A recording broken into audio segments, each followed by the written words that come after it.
British museum প্রাচীন শিল্প এবং পুরাকীর্তির একটি সংগ্রহ ঝুলি। এটি যুক্তরাজ্যের লন্ডনে অবস্থিত। বিশ্বের সব অঞ্চলের মানুষের সংস্কৃতির শুরু থেকে বর্তমান পর্যন্ত প্রায় 13 মিলিয়ন নিদর্শন এই জাদুঘরে সংরক্ষিত রয়েছে।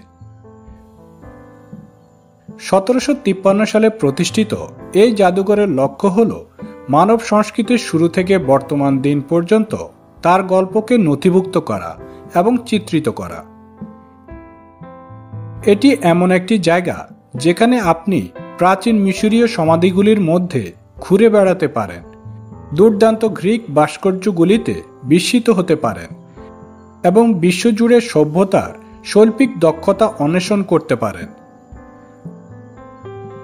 আইকনিক সম্মুখভাগে গ্র্যান্ড কলাম এবং একটি পেডিমেন্ট রয়েছে, যা সেই সময়ের জনপ্রিয় নিউ ক্লাসিক্যাল শৈলীকে প্রতিফলিত করে।